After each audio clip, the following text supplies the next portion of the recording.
My name is Pat Sterner. Grew up in Washington, D.C. Went to college at the University of Virginia, and that's pretty much where I got introduced to rugby by my now best friend. She said, "You've got to come out and see this game." And so I went out with her, and I looked at her and I said, "You've got to be crazy. I'm not playing that game. Look at, they're mashing each other into the ground. Why would I want to do that?"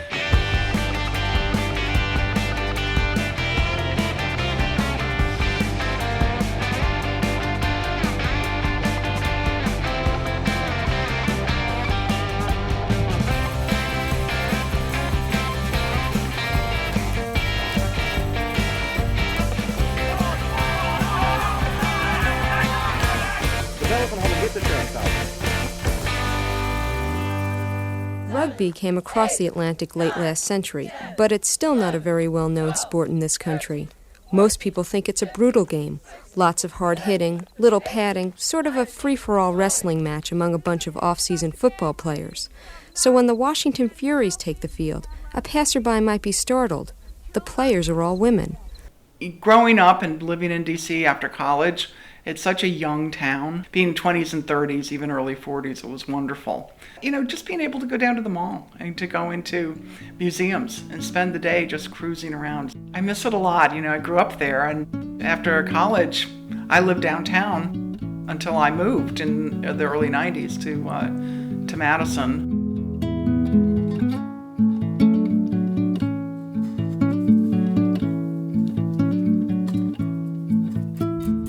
So I had an aunt who lived in D.C., and she says, "Well, as long as you're heading home, why don't you come here for the weekend? We have a really great 4th of July program down on the mall." My college roommate had moved here, and she called me and said, "Hey, let's go play flag football." One of the women that was on the other team was wearing a rugby jersey. I was wearing a rugby jersey. After the game, she said, "Did you play rugby?" And I said, "Yeah, I played at the University of Florida." And she says, "Well, my team's playing today out in Anacostia Park. Why don't you come play with us?" And, you know, it was the Washington Women's Rugby Football Club. And so the first person that I met was Pat Brownell and Judy TCA. And it was actually my birthday, September 27th, 1979, that I met the Furies. Title IX was 1972. There were no women's sports, really. I actually helped establish the team at University of Virginia and helped to start what is now the Furies. Started out as a side of GW Men's Club. At that time, there were no independent women's clubs in the Potomac Rugby Union and pretty much anywhere in the United States. Title IX had just passed 5 years before. So, and 5 years is not a whole lot of time in terms of women's sports. So there were a lot of people coming out of college that hadn't had any exposure to rugby for sure, or hadn't had any exposure to any kind of contact-like sports like lacrosse or field hockey or anything like that. Florida had 4 women's teams. They had the track team with 10 people. They had a volleyball team, golf, and swimming. I think it's just, it's terrific that they have all these opportunities now. And that's what we wanted, for them not even to think twice. This is just something you get to do. In the early years, rugby attracted what we would have affectionately called tomboys. You had people that were just really physical and liked being physical. My mom, she came out to watch a game. You know, I was a tomboy growing up. I rode horses, you know, I played with my big brothers. I said, "What'd you think about the game?" And she says, "Well, between that guy peeing by the tree and you yelling the F word on the field, I'm not so sure I want you playing this game. We attracted people of all shapes and sizes. I mean, I can remember one of our hookers, she came up to my waist, and that was a big joke. Pat and I are both tall. They talked about, the Furies have 2 giants on their team. We had women that were from the military that would come through, and this was during the don't ask, don't tell time of the military. It is because it provides greater protection to those who happen to be homosexual and want to serve their country honorably in uniform, obeying all the military's rules against sexual misconduct. We knew we had to be careful because we didn't want our military members who happened to be gay to lose their jobs if someone found out they were gay. I mean, we used to have discussions about where we were going to have our after party. So we decided one week we'd do it at a gay bar and one week we'd do it at a straight bar. I think historically, like when I first started playing, I would say really like the only like social justice kind of area that we got in was gay rights. Because, that you're like in the 90s, 80% of the team is gay at the very least. Marriage equality isn't even like a real thought. Don't ask, don't tell was don't the ask, big don't deal. tell. When I first started playing in the 90s, that was really the big kind of push. And it was also just a really big community for lesbians to meet other lesbians. Well, we fixed gay marriage and don't ask, don't tell. So Right, yeah, we did that. I'm sure totally. we can fix. That was the Furies. We can fix these fixed other that. problems too. Yeah. I mean, we also had Candace on the team, who, like for a long time was the face of gay rights in the United States. Nothing makes God happier than when 2 people, any 2 people, come together in love. My mom's first question was, what was it that happened to you that turned you into a lesbian? And I thought about that one, and I tried to explain to her that, I was not recruited by the rugby team. It wasn't that they brainwashed me or anything, and I really didn't have an answer for that one except that, I'd been born.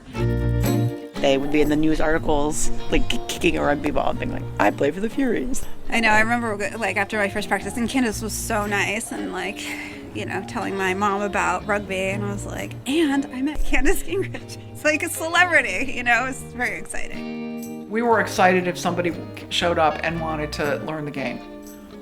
And we didn't care who they were, what they looked like, where they came from, sexual orientation. We just didn't care.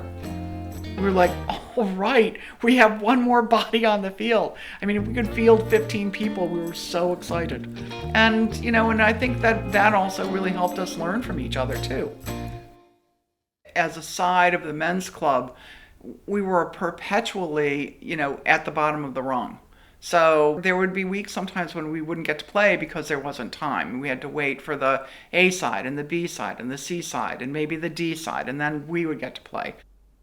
We lacked coaching. It was really hard to get the attention that we needed and the resources to improve our game. We loved doing the game and loved doing the parties and, all of that fun stuff. The dedication to come out twice a week and then spend your weekends playing rugby goes beyond that. I mean, you want to be good at what you do. Men's clubs, were much more organized. Men's clubs have been around much longer. They had a funding structure and also an administrative structure that was very different from ours. We did everything. As the Furies continued to do everything as players and administrators, men's clubs tend to have the retired players become the administrators so that players can play. And they also have better access to resources from alumni, quite frankly. And so, when we started, we didn't have any of that structure. In 1979, a group of us from the Furies got together with Beantown, and we did a tour to England and Wales and played exhibition rugby. It was really amazing. It was an incredible experience, but you would not believe the number of people who came out to watch us play, and they were just shocked that women would be playing rugby.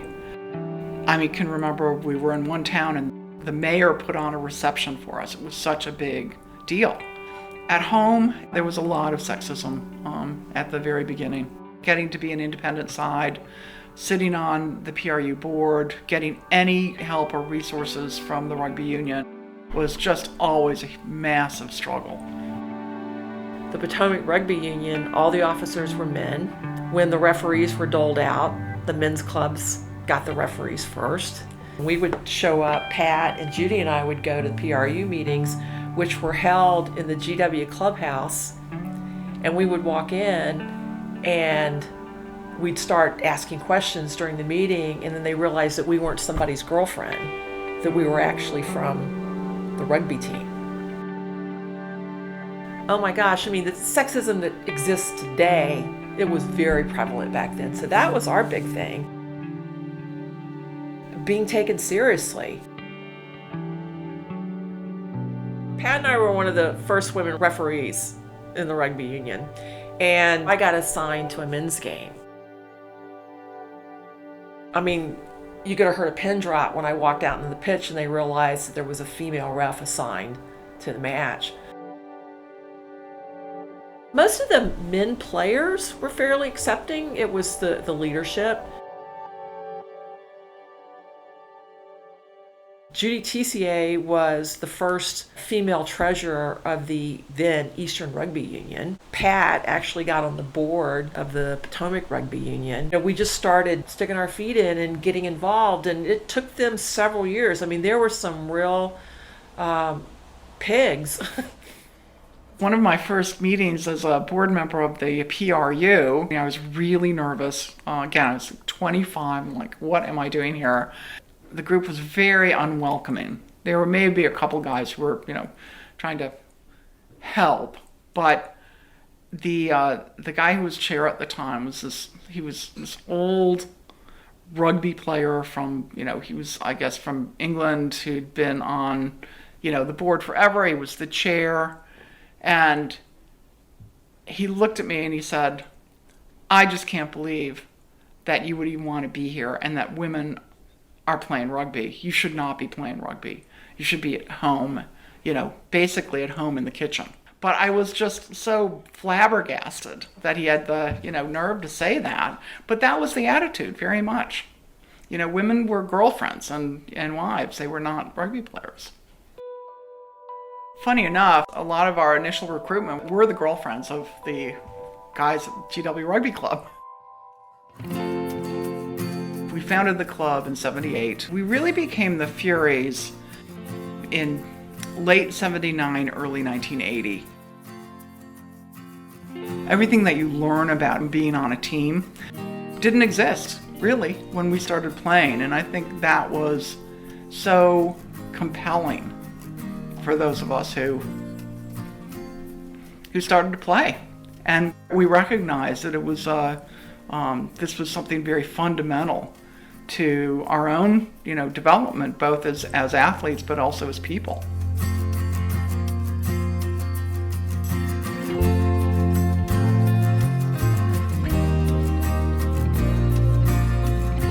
When John Carroll was born, I'd go out to the pitch and I didn't really have to worry about him because there were so many people that were like, oh, I'll hold him. It was just this group of women that just kind of like, he's just one of us, And that's continued. Everybody who's had a baby with a team, it's like children are part of the team. It takes a village, right?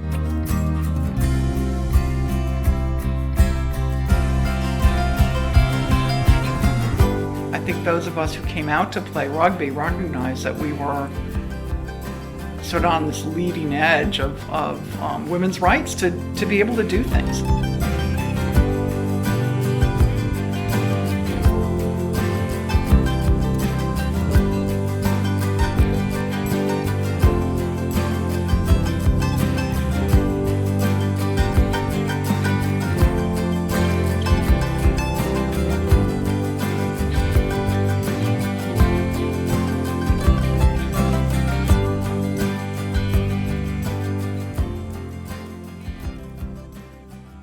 Early 1980 is when we petitioned to become an independent women's club.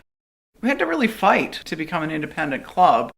Even within the men's clubs that we knew well, we could be dismissed pretty easily. There were no women's tournaments. I mean, there was nothing like that. So we did feel like we needed to separate ourselves and become independent so that we could help build the sport for women. I think that it is harder for women in general because they're taught that they should not be physically aggressive when they're growing up. Boys, grow up roughhousing and wrestling and, playing tackle football in the side yard. But once you get the hang of it, in the heat of the game, it just becomes part of the movement. And you don't have to think, oh my gosh, I'm going to hit somebody hard. You have to hit them hard if you want to get the ball out of their hands. I mean, everything revolved around rugby. Rugby was 50% of the time that we put into our lives at that point. That was our social life, that was the team life, the athletic life, everything. And I look back on it now and I think, I don't know how we did all of that. I think you just do it. And we did it for the love of the game, quite frankly. In the 90s, as I started to detach a bit from rugby and my career was building and, I moved from the DC area, we started having Furies regularly become Eagles. Now, Beth Pepper, from my era, was an Eagle. But to see the level of play and dedication and the growth of the club to be going on tour, to be consistently winning. There was always the next generation coming up. There were always new people coming in. That was when it was pretty clear that it was around to stay.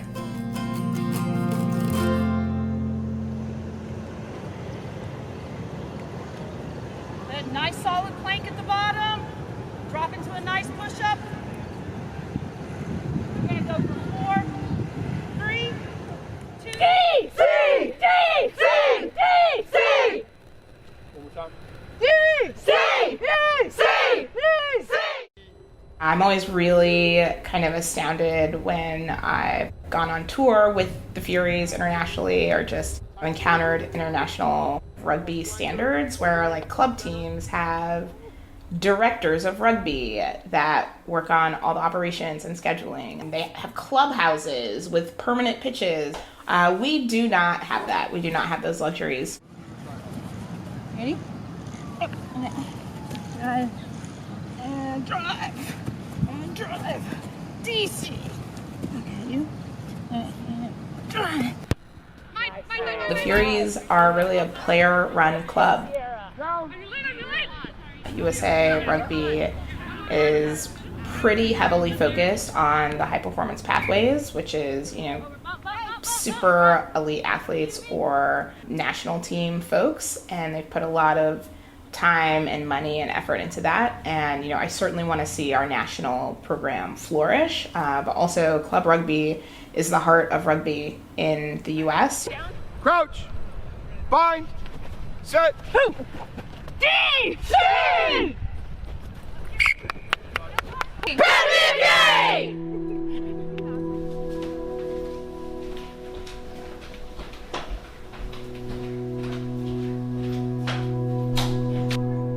I had never heard of rugby before I went to college. I'd never seen it, never heard of it.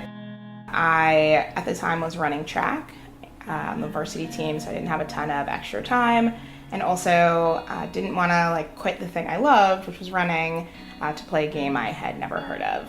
When I was a freshman, 4 of my 8 roommates played rugby. A few years later, I went to a practice, and there was me and this other girl, Erica, who had never played rugby before, and they did a little tackling drill progression. And I tackled her and busted her lip open, and she was bleeding and crying, and I was like, this is awesome. I love this. And the rest, as they say, is history. I played my last year at Yale, and I started playing with the Furies when I moved to DC. When I joined the team, there was quite a large number of players, and we had one competitive side, and then we had a B side, and depending on the weekend, would field C side. Having been new to rugby, I didn't know a lot about what is club rugby, how is club rugby structured, how does somebody, become successful. Really, it's about the time and effort that you, as an individual, put into rugby. During designated rugby times, practice twice a week in games, but also the time outside of that. It also takes a lot of, I guess I'd call it humility.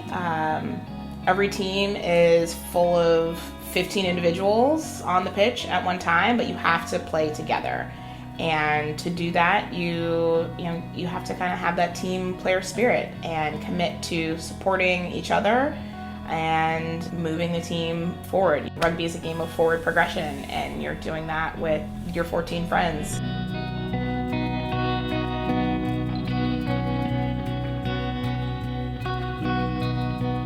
It's a labor of love for a lot of people who are, working. They may be mothers, they may be caregivers, but putting rugby at the forefront for time and money and investment.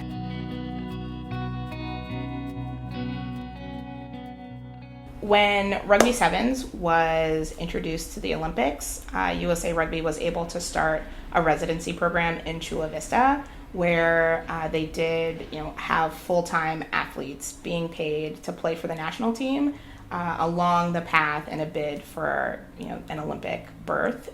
There are a few slots there that are available for women. Now I think it's maybe around 12 or so, but when you think about the tens of thousands of people playing rugby, that's a very small pool. And so there aren't really professional opportunities for women, and the WPL is the highest level that you can play. All right, we are going to go ahead and get started. All right, so today we are continuing on with our strength cycle. We're going to be doing the strict press.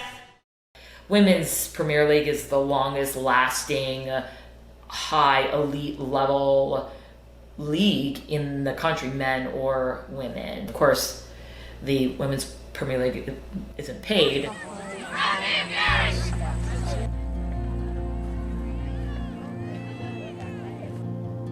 The U.S. team wanted an opportunity for their players to play consistent high level so that we could compete on the world stage, because England and New Zealand and all of those other countries were doing that.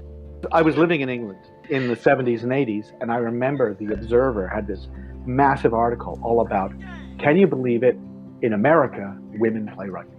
Set! When they decided that they would care about women's rugby, they had the infrastructure to just plug it in, and the United States hasn't quite had that.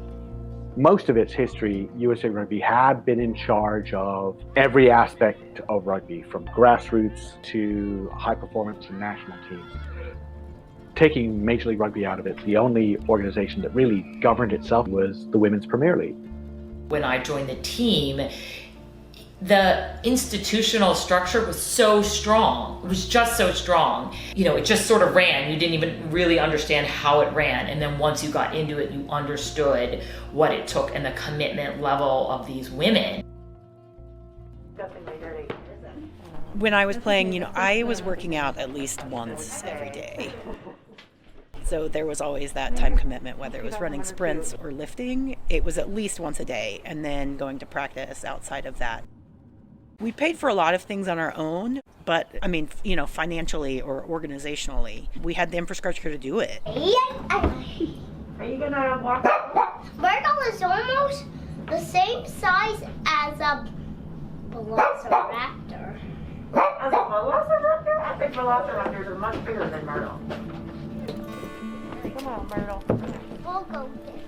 We can go this way. I want to go this way. For me, it was like a total game changer. The WPL was probably, I would say, the most significant thing that women's rugby has done in the United States in the entire time that I've been playing, at least since '98. Myrtle, for years of WPL existence, was the emotional support dog. Anytime somebody would come out of the game feeling really sad, we just gave them Myrtle. And they would just like hug her and cry. When the WPL was created, it was the top 8 teams in the country. At that point, the Furies were really number 9. But Atlanta had declined an invite because they just didn't feel like they had the infrastructure.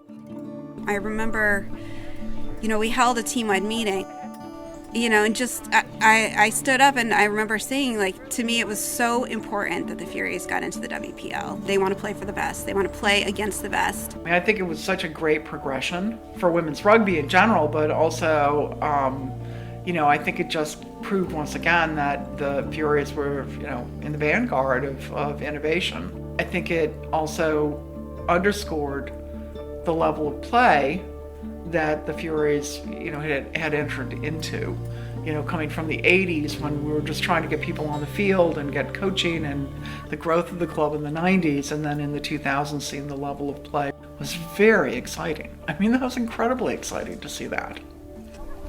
What I always find really fascinating about rugby is not only the caliber of athlete that it attracts, but the professions.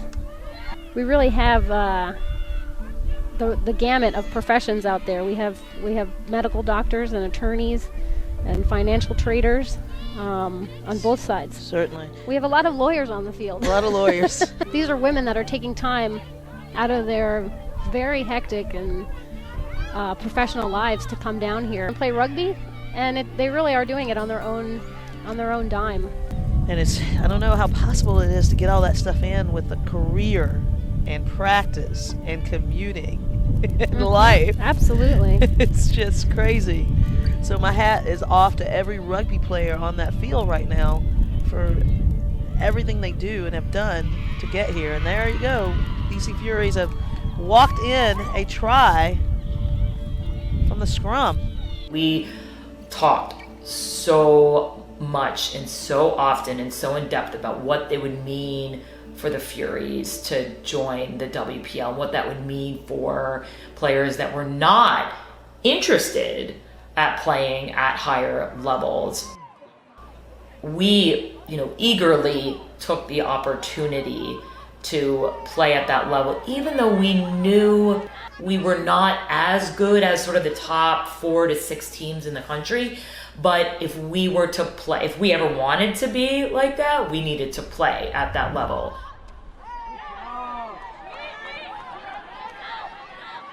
It was kind of known from the beginning of the season that whoever in the WPL ended up in the bottom would be playing a challenge match against Life West. We did our best, but ended up coming out in the bottom of the WPL at the national championships. Having seen Life West, some of their game tape and some of their outcomes versus other teams, that challenge match was definitely going to be like a David versus Goliath kind of setup. But for us as a team and as a club, we were definitely going to go and we were going to play it, and we were going to, play our hardest.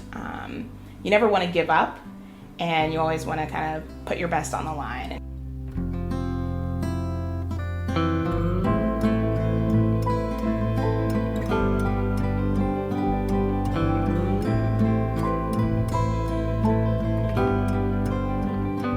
They are now in the WPL, and we were relegated to D1, and that's the nature of sport. Like, you win some, you lose some. You lose too many, you get knocked down. Relegation was probably one of the hardest things that I've ever gone through personally. But the achievement is that we were there for 10 years. We had seen teams come and go over the years. Orsu had gotten knocked out very early on. The Valkyries, who were at one point one of the top clubs in the U.S., we knocked them out in a final game. Beantown left the WPL for a couple years just because they could not administratively support it. I wouldn't count us out. I think that we could find a path back to the WPL if that's what the club wants.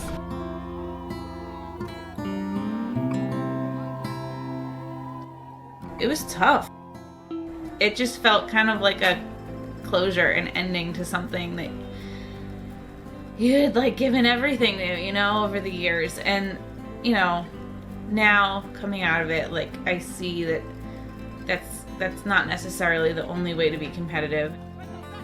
D1 rugby is still high-level rugby. It's still women and people that want to play and they want to compete. And it's sort of interesting playing Nova, who's a local team. Picking back up a friendly rivalry is a fun idea to me. The Nova Furies history, right? And all I could think about was sevens. The way that we interacted with you guys for sevens, and when I joined, seeing what that was like, totally set the tone for how I wanted to join Nova and what I wanted from myself for Nova and what I wanted Nova to be. I was 20, maybe 21 when I finally made my way into Nova 1 to know as each Saturday would unfold, as we'd progress through the preliminary games and get to the final, hearing my teammates just being like, we're going to be playing the Furies in the final. It always happens. There's just too many talented players in that DC outfit.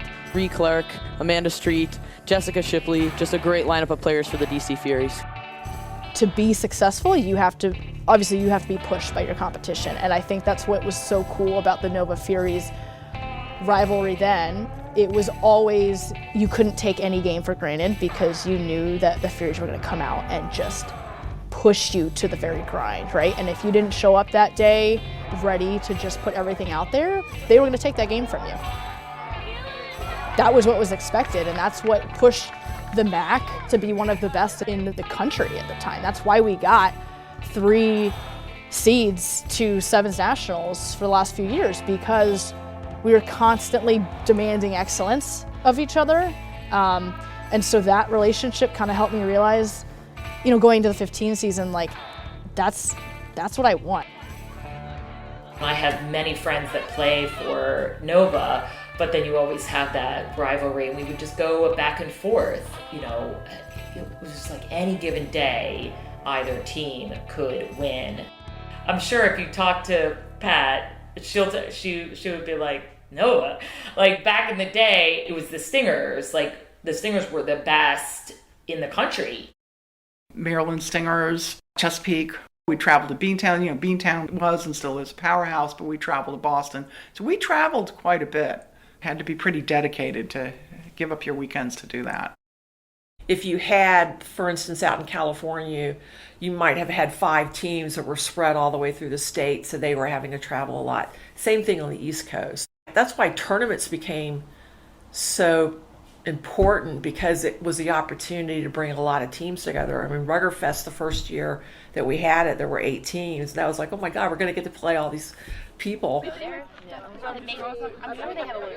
Hey Furies, it's Lenny. I just want to say that our legacy will live on forever. Oh my God, Lenny. I'm so proud and honored to be a part of this team and play with all of you. I love you. I say this with a gender inclusive lens, women's tournaments where you play for a women's team are rare. I was a co-chair of Ruggerfest for actually 3 years, which I would love to meet other people who made it that long, because it takes a lot of work. It really tests all of your patience in all the ways, but it all just feels really worth it when things come together. Yeah, no, I have to credit Judy Tissier. She was president of the club at the time and said, we need to do a women's tournament. It was a pretty monumental effort. Stroh's was our first tournament sponsor. They gave us $200 and beer for the sidelines. That was our sponsor. And we did everything. I mean, we brought our own water out to the field. Everybody would bring big jugs of water to the field. And we just assigned, somebody was in charge of lining the field. Somebody was in charge of bringing the water. So it was a pretty big effort. Our home field was the field next to the Lincoln Memorial that is now occupied by the Korean War Memorial. So when the trams came past with the tourists, we'd wave. People would stop and watch us that had never seen rugby before. So when we had the first Ruggerfest, that's where it was played, on the National Mall. It was really something to pull it off. It really paved the way to sort of set a standard for women to have tournaments. It might have just been the cosmos aligning, but when I was Ruggerfest chair with Chia in 2016, it was the first year that we had over 40 teams. We had 42 teams come to Ruggerfest, allowing Ruggerfest to be successful and re-up kind of the meaning of what it is for all the teams that come to play, that they got to play such diverse teams from all over. And then for, you know, young high schoolers to come and see like premier level folks play, club folks play, like I think there's nothing that beats that.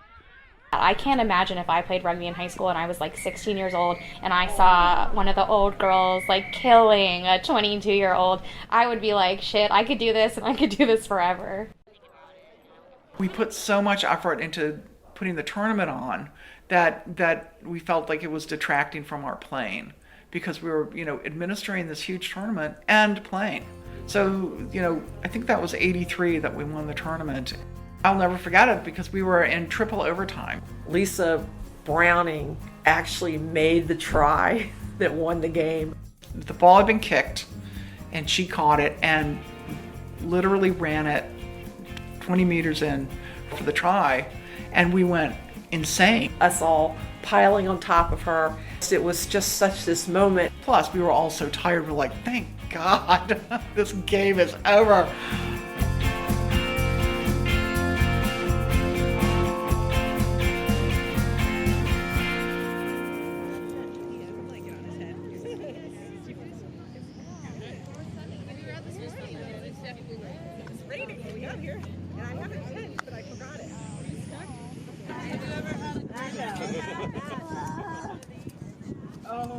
Sherry, should I put you on your misery? So I broke my bursa and I sprained a ligament and I ruptured a vein.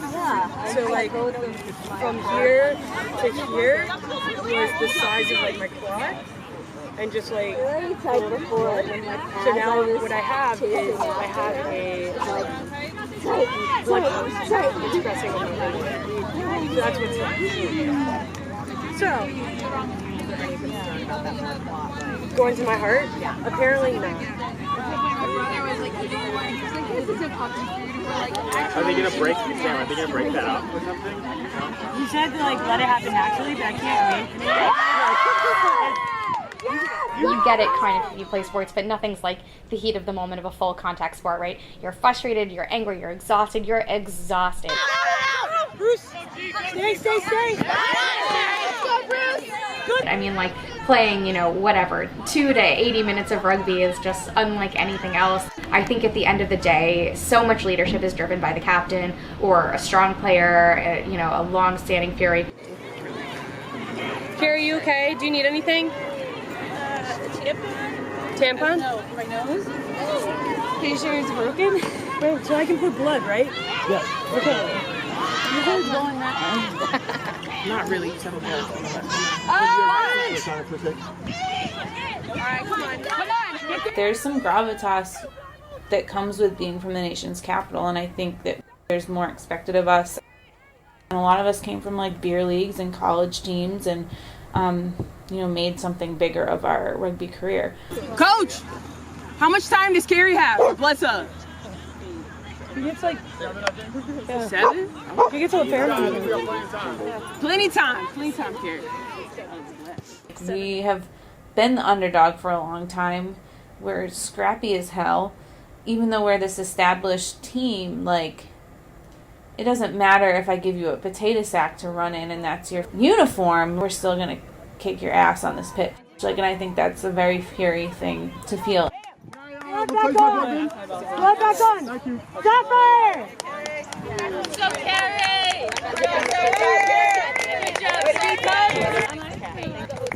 See the situation? As Sharif was saying, if we're in the try zone, it's fucking go time. Yeah, I mean, like, we cannot. Yeah, we could. I'm pretty sure we would have had it, and we would both do it. That's part of the communication piece right there. We got to read it. We got to listen to our teammates. That ball is there to be taken, so a little bit more intensity off the line. You have to get organized, right? We're sort of setting this weird backline thing. That's not what we practiced. That's not the formation we want. We need to come together. You're on your back. I've had people in my family that have known me for years say, well, I don't think women can play rugby. Not everyone can do the things that we're doing. And while I thought it was disappointing that we were relegated out of WPL, we have so many other things to do. We'll get back there again if that's our path, but that's not the only reason why the Furies are here.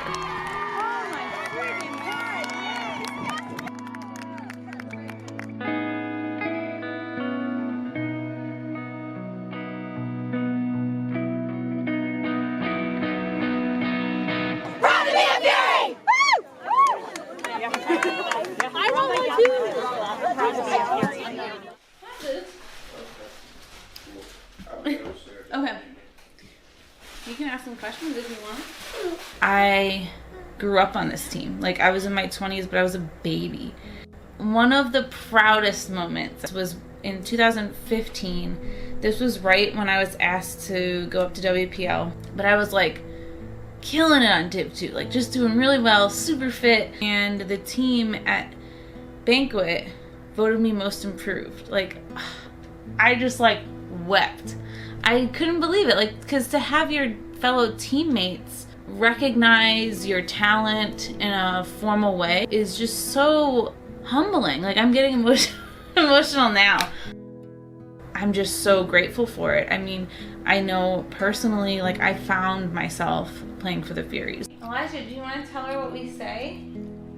What do we say about rugby? I say the rugby day.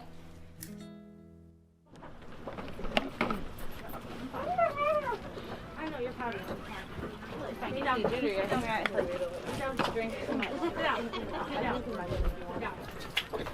I'm elevating my arm as directed by my doctor.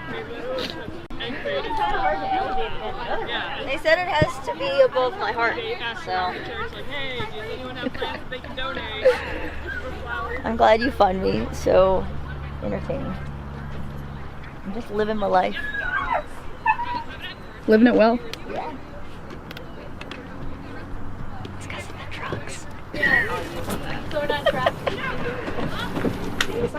Honestly, I mean, it built up hair. I just want to work, so he's going to I just want to, I just said Jeremy took my jersey. What's the like dark shit on top of it? And how long do you have to be? And is this like a soft cast? I don't know. 2 hair ties. Is this dress part? You can like leave it if you need to. Yeah. I put my hand through a plate glass cabinet and I put up to my finger. Whoa, no way! Off? Not all the way, but like nerves and tendons. And they reattached it? Yeah, look. Can I see? Can I see? Can I see? Can I see? Can I see? Nice.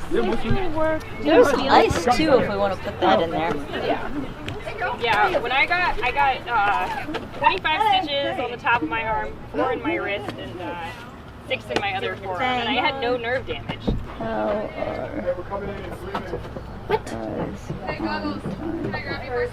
We're coming in like as a team. Yeah. Here we are, beautiful North Carolina. It's a big game for us. And we are where we are, right? We don't get to go back in time and change anything. We got to keep working for 80, and we really got to double down on those pressure points.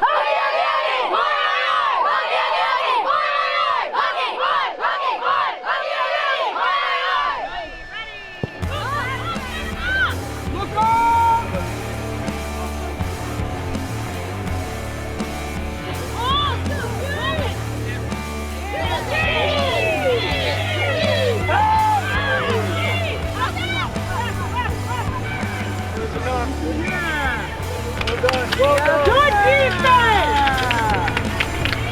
Good defense, Fury! When I leave a game, I always want the other team to like remember me. Like anytime that I play rugby, particularly in scenarios where I may not know the other person or if I'm feeling intimidated, I just try to break it down into the fact that like, these are just people, right? These aren't Greek goddesses. These aren't magical beings. Like, these are just people. These are just rugby players. And I know how to play rugby. Rugby and women rugby! Rugby and Fury! Woo!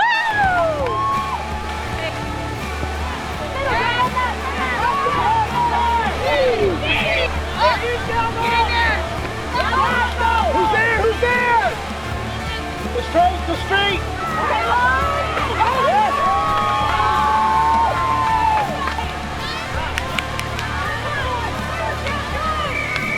So tell him, like, you don't want to run out of 15. want to fucking keep it tight. You want to make sure they can tackle the line.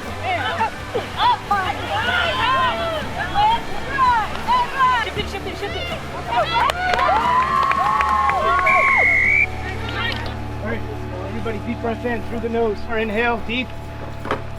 Exhale. One more. Exhale.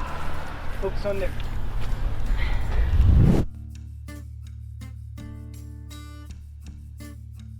We were in such a good place this spring. We really had a lot of good momentum. We had a challenging fall for sure.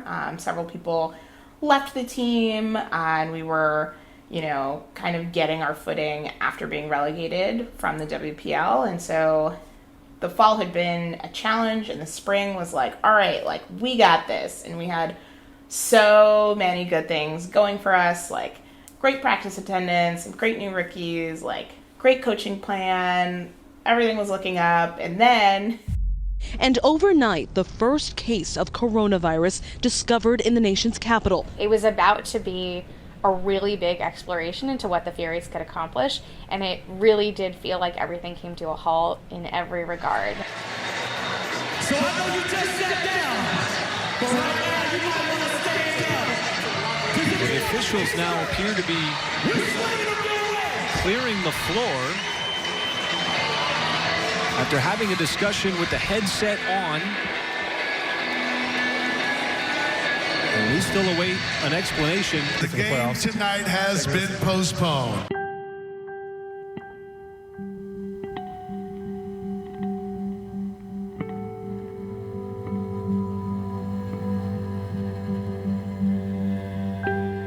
There was an email from the city saying everything is closed. The next league pressing pause on their season. The 2020 Olympics in Japan will be pushed back. The World Rugby ruled there were safety and fairness concerns about letting transgender athletes participate. We're in the National Capital Region, and in both Maryland and Virginia, cases continue to rise. NBA games are scheduled to resume in 3 days, but the games that are being played right now don't look the same and they don't sound the same.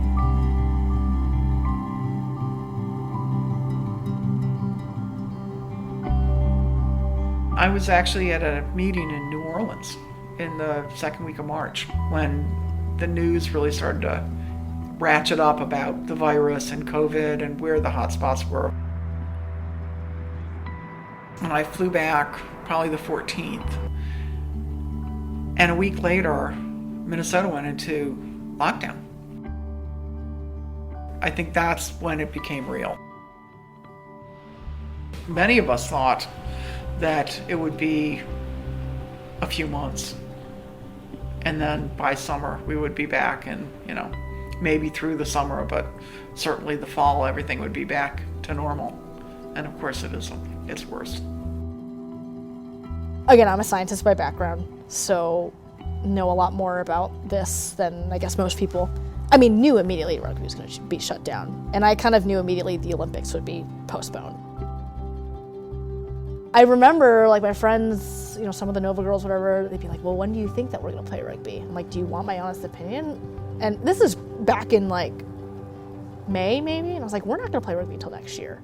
We still have no idea when we're going to get back to playing. And unfortunately, because we're club rugby, no one outside really cares about us. We don't have the entertainment value, right, or the business value to, like MLR does, to need to play games, right? We're just a club sport that just wants to play just for the love of it.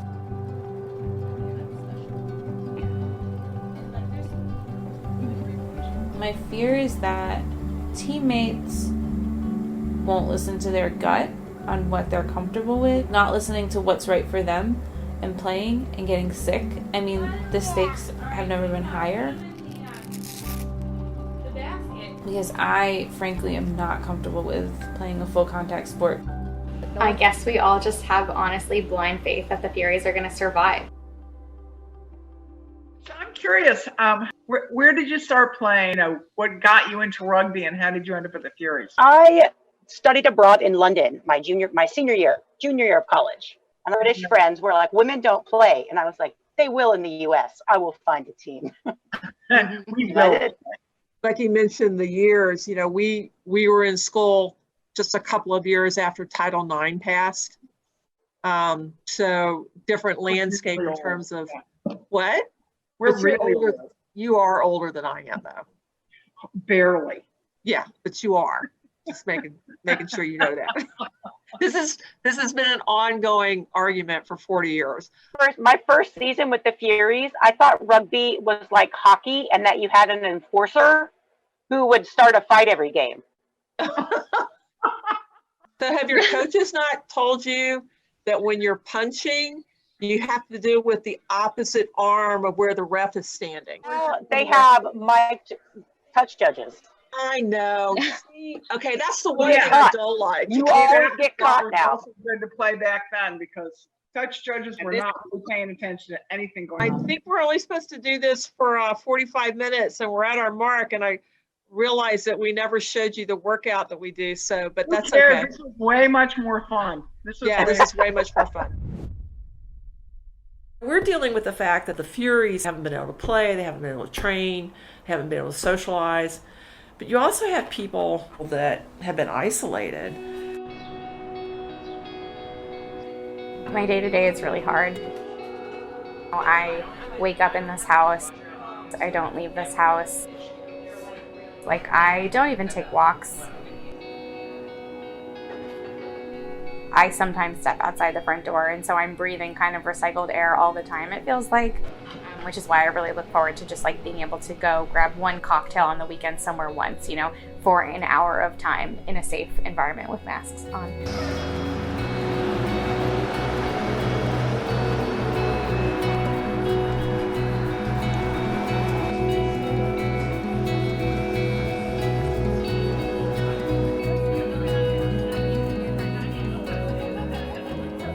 I think that there is this insecurity around not knowing when and what the future will look like, and I think that's the case for everyone. If we can return to play in 3 months, it's very different than if we can return to play in a year, which is very different than if we return to play in 3 years, which would be crazy, but is not entirely out of the question. I think that the real test of the Furies will be what happens when we're able to be physically in the same space at the same time. That friendship, that love for this team, that family values are really going to drive us to be successful. You know, on the field, yes. I also think that culturally, right, we need to come together to really find shared love. The rugby community in the US is like a smaller microcosm of the general country, and the racial unrest has certainly, you know, sent some shockwaves through the community. Rugby in the US originally was very much a men's sport, very much a white men's sport, and these recent calls for equality and justice and have, you know, ruffled a few feathers. As we enter a new era of diversity, equity, and inclusion in rugby, we need to establish a new way forward. We've experienced things that should never be forgotten or repeated. I'm hopeful that when we do come back, it doesn't just go back to the same old cultures and dynamics that we've seen on our own teams. There's been a hell of a lot of social reckoning in this last year. Reflections on knowing that in general, people who play women's rugby are a lot more open-minded than the rest of the community, but also acknowledging that we are far from perfect.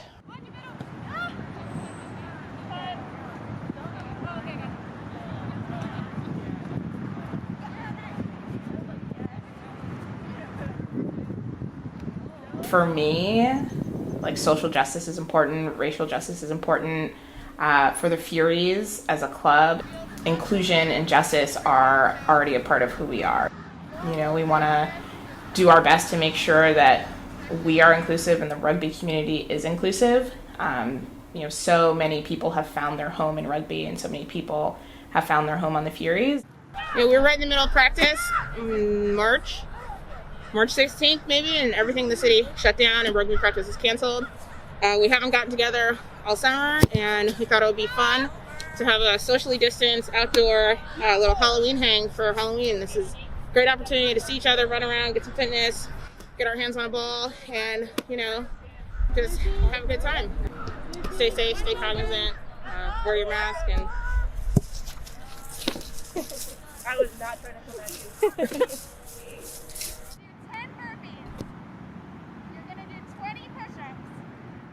I think that COVID has really distanced a lot of folks, and the rugby community is the intersection of many communities. So it's nice to see folks who share a love of rugby, who are queer together, who are athletes together, and just bring them out and, join in some fun together. Really quickly again. It's the run, burpees, push-ups. Go, Sam, go, Sam, go! I'm not competitive. What's next? Push-ups. 19.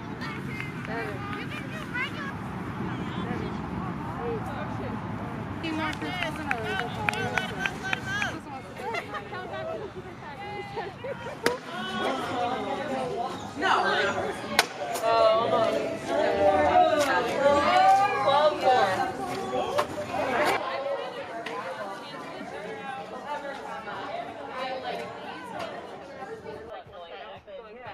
I love rugby. Rugby is the center of my life. Rugby is not more important than life, and we're still in a place where people are dying from this. From the club perspective, it's really hard to plan for because we're still in question mode. It was going to be 2 weeks and then 2 more weeks, and then it put the season in this sort of terrible limbo. And now we're in a place where there are parts of the country where rugby is back, but it's not back here yet.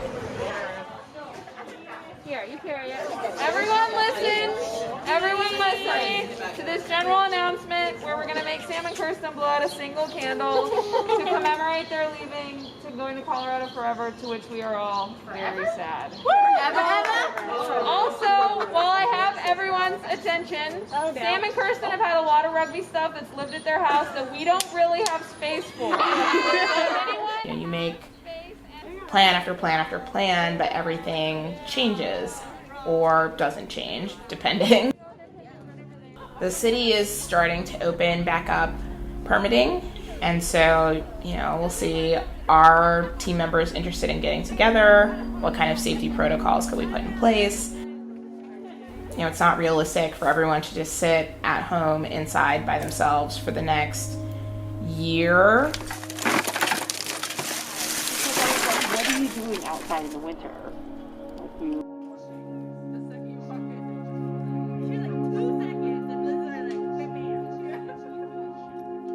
I assume Simon is still around. Our new normal may not actually be playing rugby. So I hope that this time is a time that people can kind of get right, with their rugby soul, and come back ready to play or ready to be a team and a family, because it's more than just playing. I hope that it gives them the perspective and the time to miss it and be wow, life is not as colorful without rugby.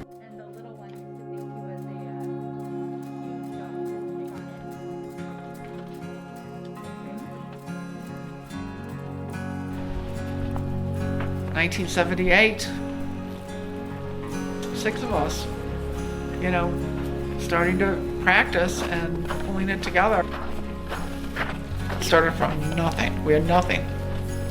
Like a phoenix, I think the Furies will rise from the ashes and be on top again. I hear it a lot from different leaders along the way with the Furies, but we stand on their shoulders when we play, when we represent the team in different ways, when we talk about our experience, when we wear those colors. There's a huge pride in that because we're standing on their shoulders. They built this for us.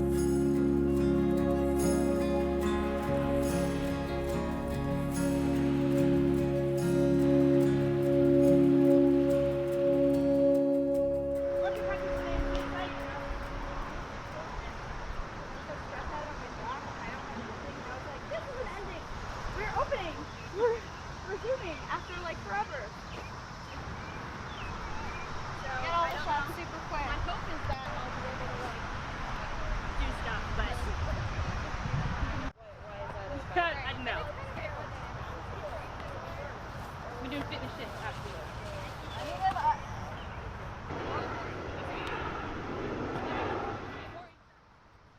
The chants that we say at the beginning of the game and at halftime, the saying proud to be a Fury. We're full of traditions, and I think that the reason that we are is it builds family, it builds community, it builds team. Playing at the highest level possible in the country, I think that's another really strong tradition that we have. Delta Dawn is our song. I mean, it's what we sing at every Furies banquet, every Furies social, every wedding that anyone has, like everyone gets together. In my day, it was the last thing we did at the party. Like, once you sang Delta Dawn, everybody went home. Yeah, it's the last thing you do. Like at our banquets, it's the last thing we do. Well, the song itself is so poignant, right? But then you just think about all the people that you've known because of the sport. You're in an elite class of rugby players that, no matter what, leave it all on the field when you play. You're strong women.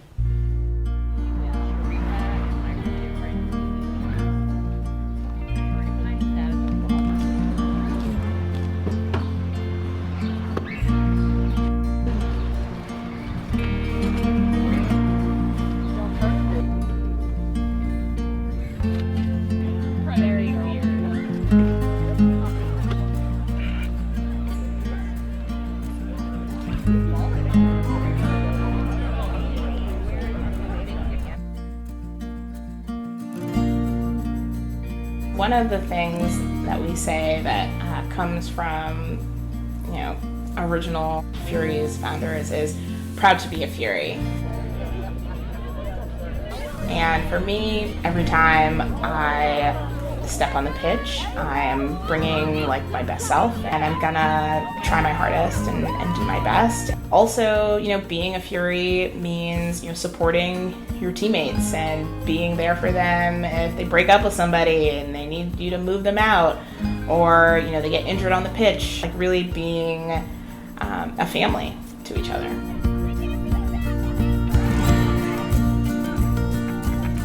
I continue to play with this club and give to this club because it's given so much to me.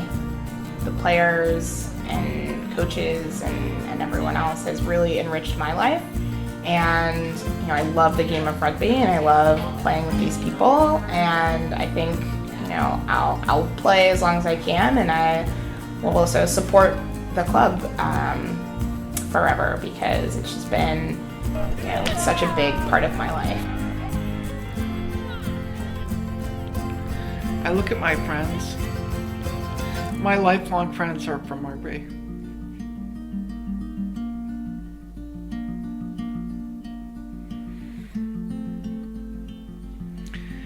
And rugby taught me so much about myself.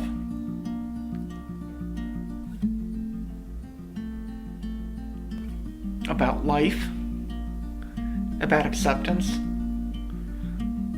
about being on a team. I can't imagine that young girls and women today would not have that opportunity. Delta Dawn, what's that flower you have on? Could it be a faded rose from days gone by? And did I hear you say he was meeting you here today to take you to his mansion in the sky? She's 41 and her daddy still calls her baby. All the folks round Brownsville say she's crazy, 'cause she walks downtown with a suitcase in her hand, looking for a mysterious dark-haired man. In the younger days they called her Delta Dawn, prettiest woman you ever laid eyes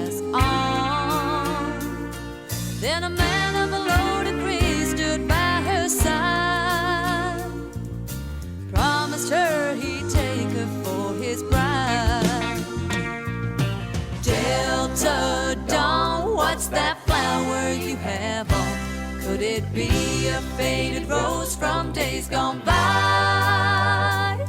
And did I hear you say he was meeting you here today to take you to his mansion in the sky?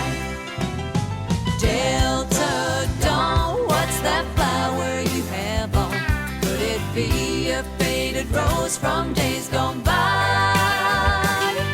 And did I hear you say he was meeting you here today to take you to his mansion in the sky?